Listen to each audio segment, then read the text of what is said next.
안녕하세요. 연금이야기 차경수 작가입니다. 퇴직했는데 지금이라도 연금저축 시작해도 되나요?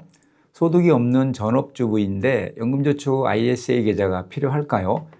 퇴직 몇 년 남지 않았고 계좌 개설을 했는데 뭘 어찌 해야 할지 몰라 방치하고 있습니다. 목돈이 좀 있는데 이걸 어디서 어떻게 굴려야 할지 모르겠습니다. 좋다는 건 알겠는데 복잡해 보이고 까먹을까 봐 접근을 못하고 있습니다. 그래서 평생 예금 위주로 저축만 했는데 금융소득 종합과세 들어가서 건보료 폭탄 맞고 정신이 번쩍 들었습니다. 공부하고 있는데 너무 어렵습니다.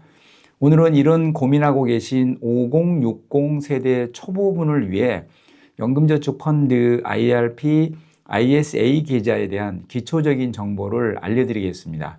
퇴직이 얼마 남지 않은 사람, 전업주부, 퇴직해서 재취업한 사람, 퇴직 후 아예 소득이 없고 목돈만 조금 있는 사람으로 구분해서 절세계좌를 잘 활용하는 방법도 알려드리겠습니다.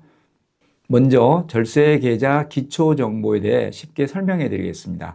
연금계좌와 ISA 계좌를 절세계좌라고 합니다. 연금계좌는 연금저축계좌와 IRP 계좌를 말합니다.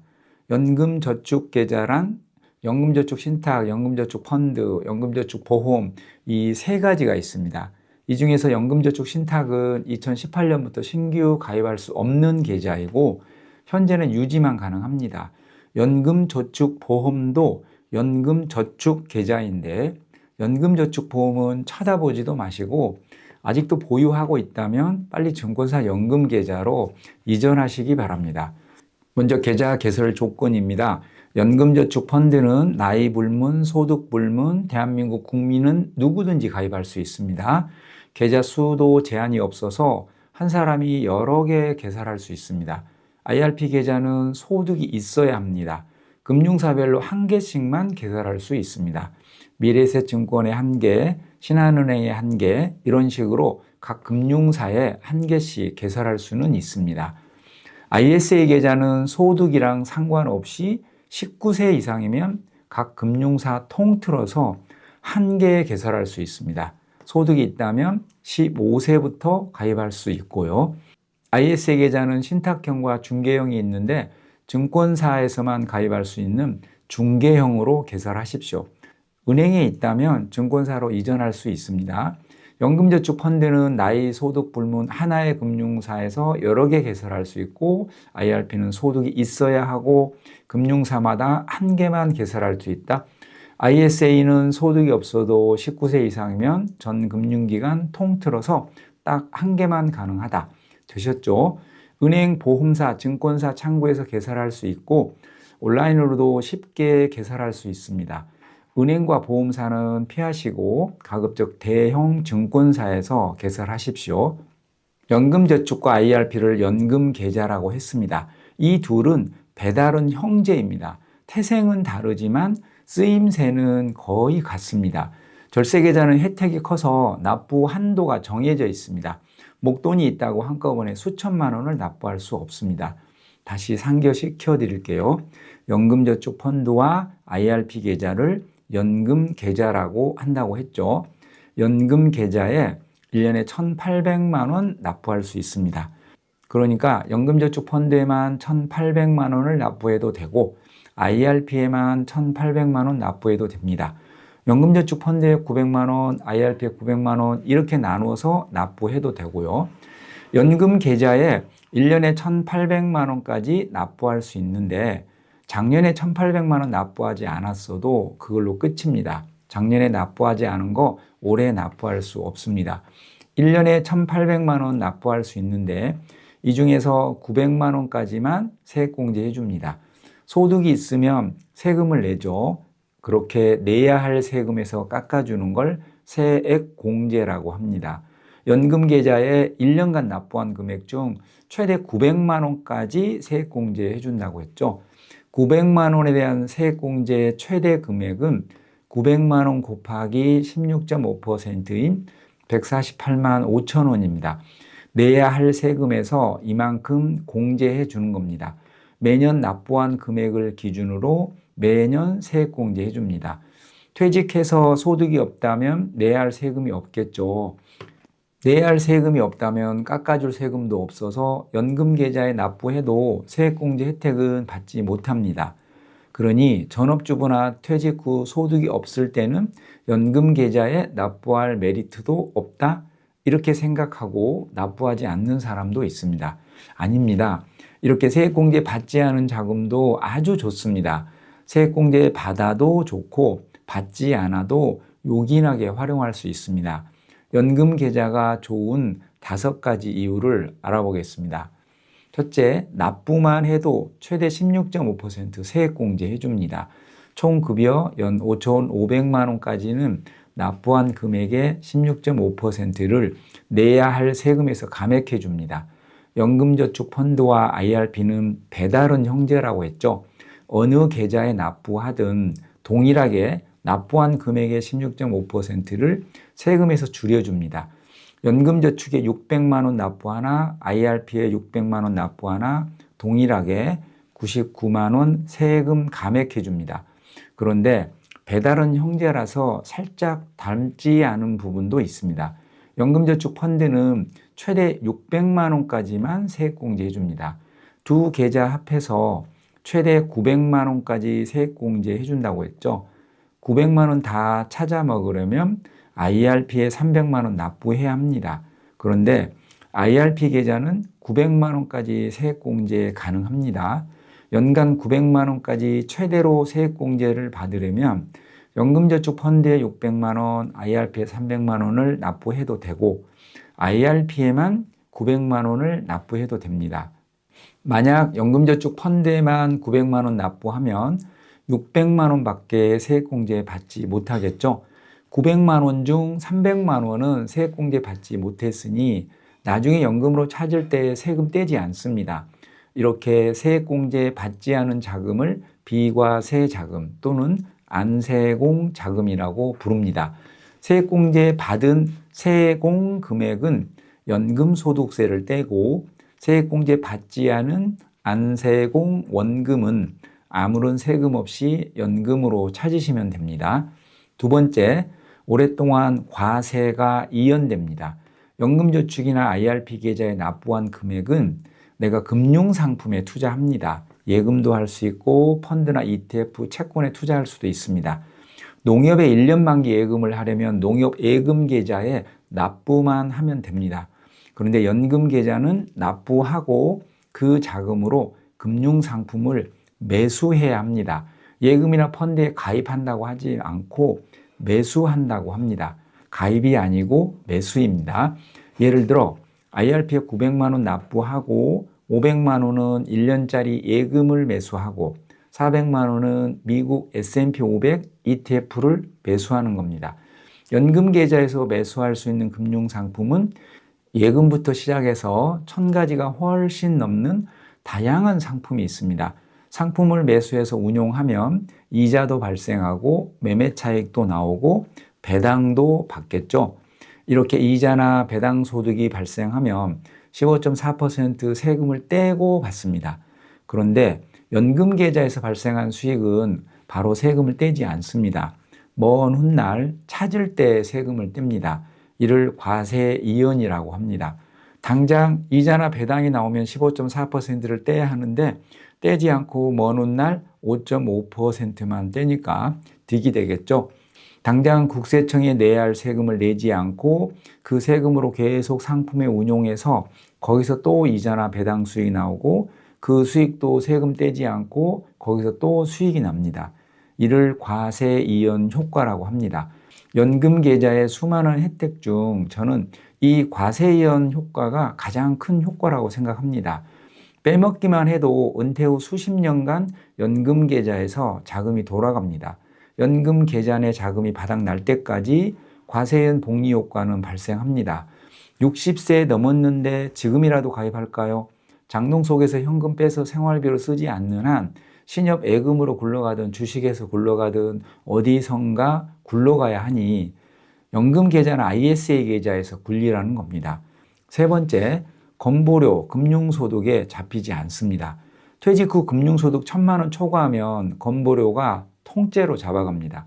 신협 이자, 공제 목돈 혜택 이자, 채권 이자, 주식 배당금, S&P 500 매매 차익 모두 15.4% 세금 떼고 건보료 울타리 안에 있는 금융소득입니다. 만약 이런 상품에서 이자나 매매 차익으로 500만 원의 수익이 발생했다면 일반 계좌에서는 15.4%인 77만 원을 원천 징수하고 423만 원만 받습니다. 그러나 연금저축펀드나 IRP 계좌에서 수익이 나면 한 푼도 세금 떼는 거 없습니다. 언제 뗀다고 했죠? 언젠가는 찾겠죠. 그때 5.5%만 뗍니다. 당장 15.4% 뗄 걸 나중에 5.5%만 떼는 것도 득인데 금융소득이 1,000만 원 초과하면 차이가 큽니다. 예를 들어 이자나 배당으로 연 1,500만 원 수익이 발생하면 일반 계좌에서는 세금으로 231만 원 떼고 지역 건보료로 약 122만 원 뗍니다. 금융소득 1,500만 원에 세금과 건보료로 무려 353만 원 나갑니다. 수익의 약 24%가 세금과 건보료로 나가는 것입니다. 1,500만 원 금융소득 발생하면 세금 231만 원 떼고 손해 1,269만 원 받겠죠. 건보료는 세금 떼기 전 1,500만 원 전액에 부과합니다. 그러나 연금계좌에서 이자나 배당으로 1,500만 원이 발생해도 당장은 세금이나 건보료 1원도 내지 않습니다. 나중에 연금 탈 때 5.5%만 내면 됩니다. 연금소득세도 70세 이후에는 4.4%로 줄어들고 80세 이상은 3.3%로 줄어듭니다. 만약 금융소득이 2,500만 원 발생했다면 건보료뿐만 아니라 금융소득 종합과세도 들어갑니다. 아무 생각 없이 3년 만기 예금이나 ELS 같은 상품에서 한꺼번에 이자를 받으면 2천만 원 넘어갈 수 있습니다. 금융소득 2,500만 원이면 세금과 건보료로 588만 원 나갑니다. 거기에 종합과세 들어갔기 때문에 5월에 다시 세금 정산해야 합니다. 은퇴 후 공무원연금 받고 임대소득도 있는데 금융소득 종합과세까지 들어가면 세금도 꽤 나옵니다. 이자를 받든 배당을 받든 연금계좌에서 받으면 세금과 건보료 보호를 받습니다. 금융소득 1,000만 원 넘지 않으려고 여기저기서 나오는 이자와 배당이 얼마나 될지 계산기 두드리고 이자 덜 받으려고 중도에 예금 해지하고 생고생을 하는 사람을 많이 봤습니다.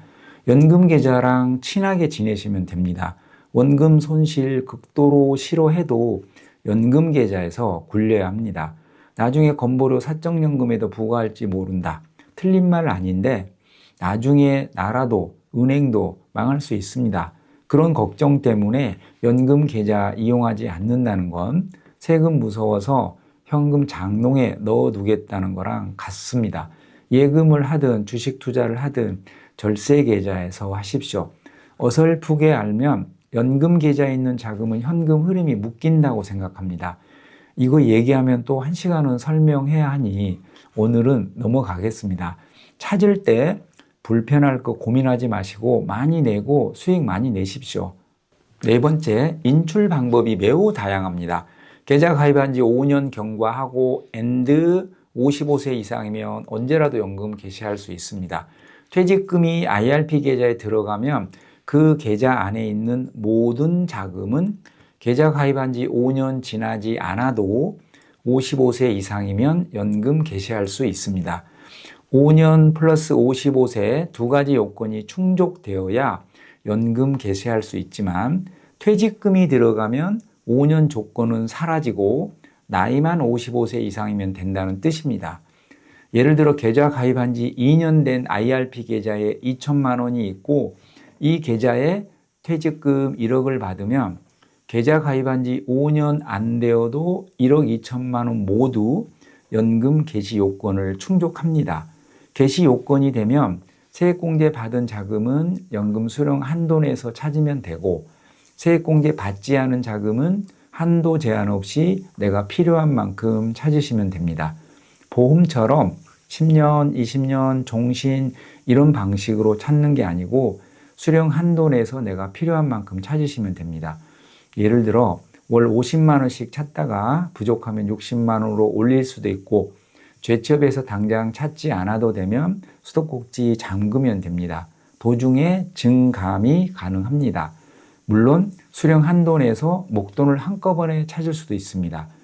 결론은 증권사 연금계좌는 인출 방법이 매우 유연하니 자금이 묶일 걱정하지 마시라는 것과 혹시라도 5년 이내 급하게 뺄 일이 있어도 세액공제 받지 않은 자금은 아무런 불이익 없이 중도 인출할 수 있으니 찾을 때 불편할까 걱정하지 마십시오. 5번째, 사망해도 연금 승계됩니다. 보험사에서 종신형으로 연금 수령 중 사망하면 끝입니다. 종신 10년 보증, 20년 보증, 이런 보증기간 이후 사망하면 다 못 찾아 먹을 수 있습니다. 연금 계좌에 있는 자금은 갑자기 사망해도 배우자가 연금으로 승계받을 수 있습니다. 연금 승계가 가능합니다. 물론 연금으로 받지 않고 일시금으로 찾아도 되고요. 일시금을 찾아도 세금상 불이익이 전혀 없습니다. 배우자가 없으면 자녀가 그대로 상속재산으로 상속받으면 되고요. 연금 계좌에 있는 적립금은 내가 사망해도 어디 가지 않는다는 겁니다. 어느 금융사가 좋나요? 상품 라인업, 수수료, 전문성 측면에서 아무래도 대형 증권사가 유리합니다. 연금저축보험을 가지고 있는데 어쩌죠? 증권사로 쉽게 이전할 수 있습니다. 이미 개시했어도 종신형이 아니라면 증권사로 이전할 수 있습니다. 은행에 있는 연금저축펀드나 IRP도 마찬가지로 증권사로 이전하십시오. 은행에서는 그 흔한 ETF도 실시간 거래가 되지 않습니다. 누군가에게는 불편하지 않을 수도 있지만 제가 볼 때 은행이 증권사보다 유리한 건 사무실이나 집에서 가깝다는 거 말고는 없는 것 같습니다. 보험사나 은행에 이전 신청하는 게 아니고 증권사 앱이나 창구에서 신청하면 됩니다. 연금보험, 변액연금은 연금계좌가 아닙니다. 연금계좌가 아니기 때문에 금융사 간 이전도 할 수 없습니다. 연금저축과 IRP 계좌, 다시 말해서 연금계좌만 금융사 간 이전할 수 있습니다. 해지하는 게 아니고 이전하는 거라 세금에서 불이익이 전혀 없습니다. 적립금 그대로 넘어옵니다. 개설하고 이전하고 상품 매수하는 걸 할 줄 모르면 연금계좌 혜택을 제대로 누릴 수 없습니다. 좋은 계좌인 건 맞지만 도저히 머리 아파서 혼자 못하겠다면 창구 직원의 도움을 받아서라도 실행하십시오. 알면 아무것도 아닙니다. 예금만 하더라도 연금계좌가 유리하니 포기하지 마십시오. 5060 세대를 3가지 유형으로 나눠서 현직인 사람, 전업주부, 퇴직한 사람으로 구분해서 활용 방법에 대해 설명해 드리겠습니다. 2부에서 금방 찾아뵙겠습니다. 구독, 알람 설정 해놓고 기다리십시오. 연금 이야기 차경수 작가였습니다. 감사합니다.